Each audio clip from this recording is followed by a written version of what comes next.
All right. Hey, this is Lois Wine again. I hope you had benefits from our last video where I shared with you what could be done to your website to help it improve in the rankings. Today, I am going to introduce you to Caleb Ermler, in which case he is a home services business coach. And one of the things that we've chatted before, and one of the things that he brought up that I thought was like aha type of moment is memberships. And so, hi, Caleb, how's it going? Oh, doing well this morning. Great. So tell the listeners a little bit about like the benefits and the revenue that's available by having a membership for their home services. Absolutely. So there's actually several different kinds, and where you're going to jump into is also depends how much you're going to get out of it. But there's usually membership, subscriptions, and recurring service plans. So I'm going to jump into mine a little bit, and I'm going to show you how it helps my business, and I'll show you how it kind of helps a lot of other businesses too, and what might be the next best step for you to start implementing. So in my business, the number one thing, and even if you don't charge for it, so you notice like if you go to Starbucks, they'll try to get you on a membership, but they don't charge. They'll give you a free coffee on your birthday.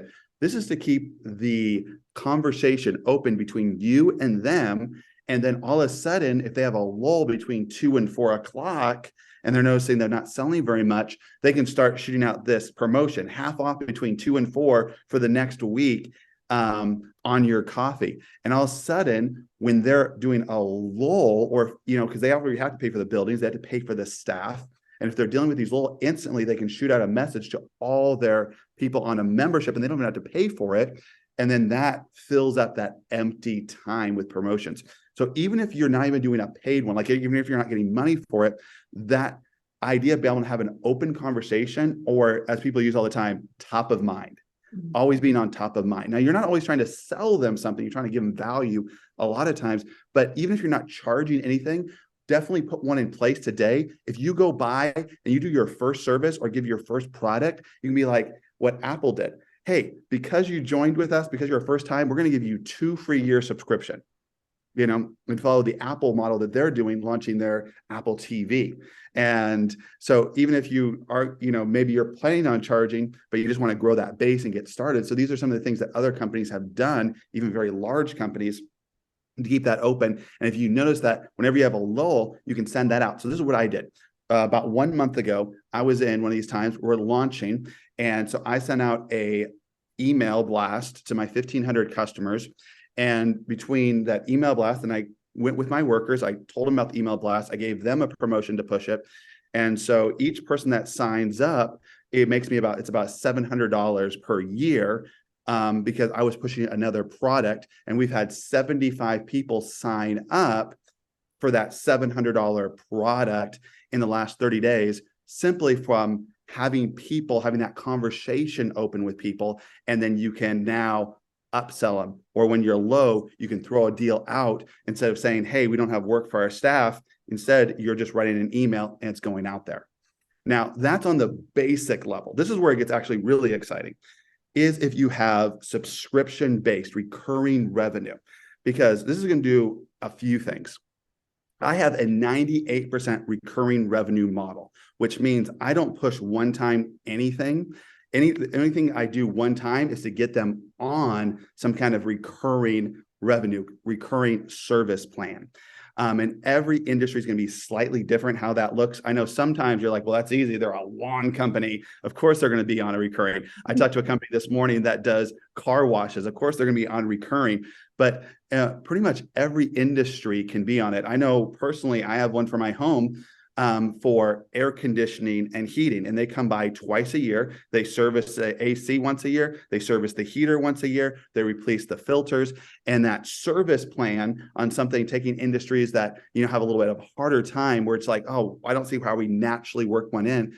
They can start now working that in at a lower rate. And warranties, everybody knows the joke with the car company, extended warranty, extended warranty, extended warranty.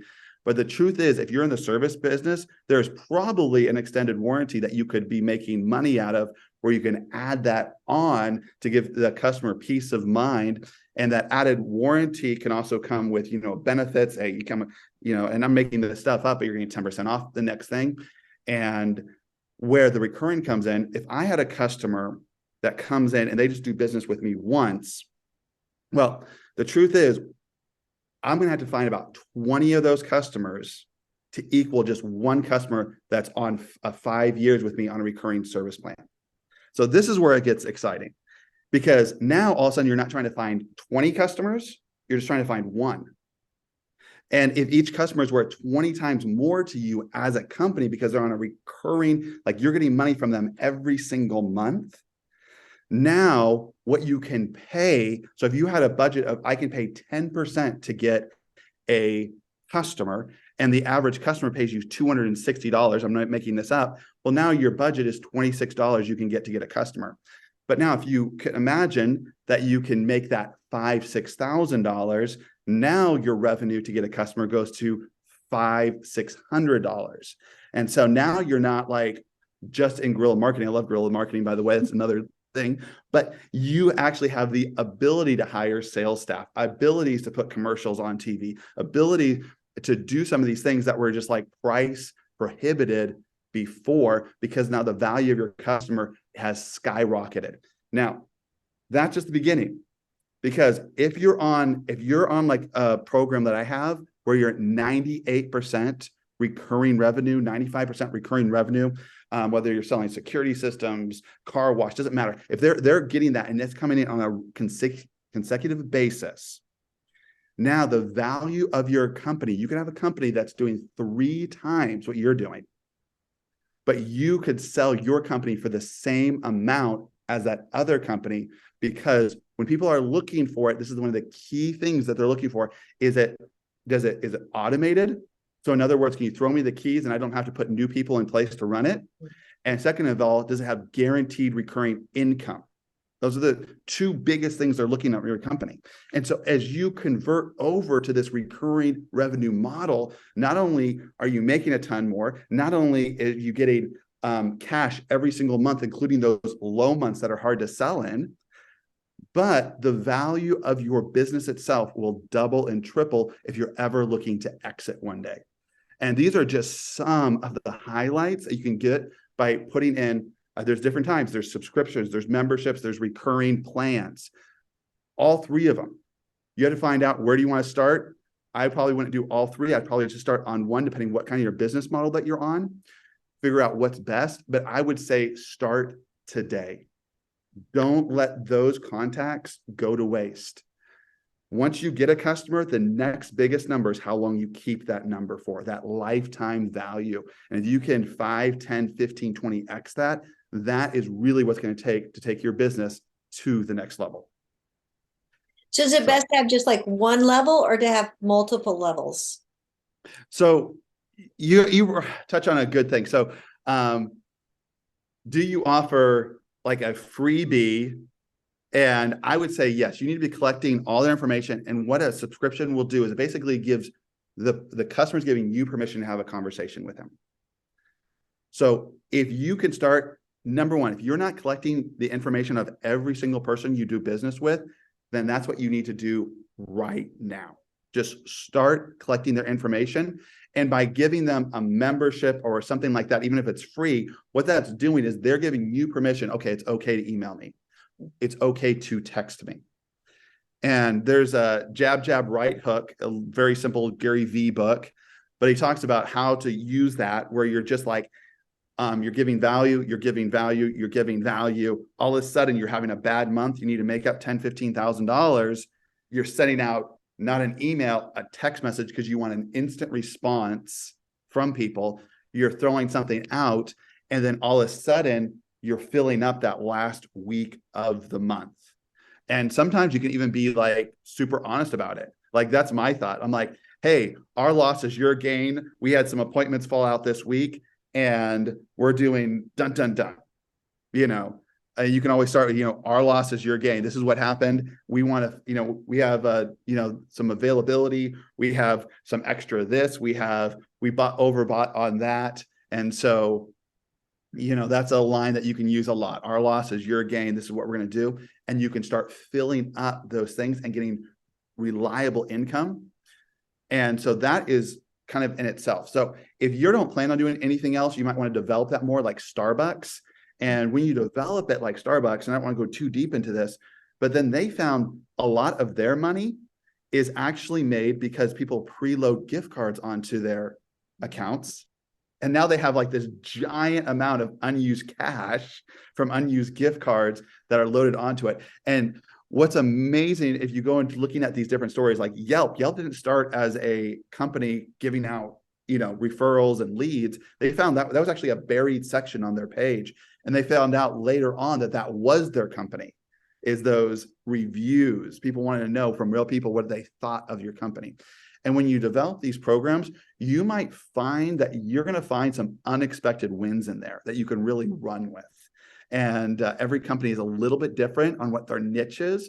But when you have that conversation, you can say, hey, there's an unexpected area here that I think we can really do a deep dive in that can really help our revenue increase. Is there an easy way to monitor or to manage this? So there is, CRMs, customer relation softwares, and the one you use is totally up to you. I mean, there's ones that focus just on email. The one I use, I like to be able to do email, calling, and text messaging. Because if you really want to get to the punch of something, a text message works quickly, but it's also the fastest way for the customer to be like, stop, take me off, I'm done. Mm-hmm. And so if you really have a great offer, like, hey, this could really make us a lot of money, it's a great value for the customer, you can send those text messages out and you get a great response. You just want to treat everything with care. You're building a relationship. So at the very ground level, you're trying to build a relationship. If you can, subscription models, though, getting on that recurring, where you're getting a check every single month. And the best way to do it is just get their card on file. That's the first thing I do. So what I teach my guys, we get the lead, we close the sale, we get the card. Like that is the order. And then they don't have to think about it. It's just going to come out on a regular basis. And when you have that consistent income, which looks a little bit different than like a membership or subscription, because a membership or subscription, they're still very, very powerful and keeping on top of mind. But really where you go to the next level is if you have a recurring income that's 50, 75, 100. I think I was mentioning earlier, somebody that was doing car washes. They have a mobile car wash station. And I asked them, so what's your base price? They said, our base price is $70 a car. And then I talked to the owner that was buying the service because I wanted to get it from the company standpoint and the person that's buying it, because I'm just weird like that. I see things and I talk to both parties, and they get it done every 3 weeks. So every 3 weeks, they're getting this, just the outside of their car done for $70. And I'm like, what an amazing car wash model, rather than going and saying, hey, come and get a car wash done, and then having to convince them to come back and get a second car wash done. Instead, we're on that now subscription model where we're going to come, whether it's at your work, whether it's at your house, we're going to come, we're going to wash your car. It comes out automatically. You don't have to worry about it. It's one task that's off your mind. And that's the whole thing. It's like, can you make their life easier? Talk about pain points. You figure out a way to make people's lives easier, make it automated, get rid of that pain point where they have to write you a check. I know most of you know that, but don't get it where they're just writing you a check every time they have to give you money. Just put it on there and then get a good CRM to manage that relationship. And so with the CRMs, you should be able to plug and play. I know most of you know what that is, but if you collect their emails, then it'll send out either mass emails, or you can have an email drip where one goes out like every week for the first like 5 weeks, because you want them to get to the next level. You have a plan for each customer. And this is going to take way too long to get into the nitty gritty of how to really tweak these for your industry. But it gets really, really exciting when you can start looking at 5, 10, 15, 20xing each person, each customer that comes through your door. And now the stress, I'll tell you what, the stress of finding that next customer goes way, way down. Because if you don't even sell anything new this month, you're guaranteed to have $25,000, $50,000, $75,000 come in without making a single new sale. And I think the benefits go with our limited time, we don't have time to even go to like the highlights of all the benefits of implementing these. So if you don't have one, implement it right away. I think it's one of the key. Getting customers is great, but how long you keep a customer, that's going to determine how successful your business is. Oh, that's so true. So listeners, home service people, you need to call Caleb and really discuss your specific type of business, your plan, and have him help you get this set up, because it's a recurring income and that's just a retirement place to go. So Caleb, thank you so much for your input. I will have his contact information below so that you can give him a call and talk more. Thank you. Thank you.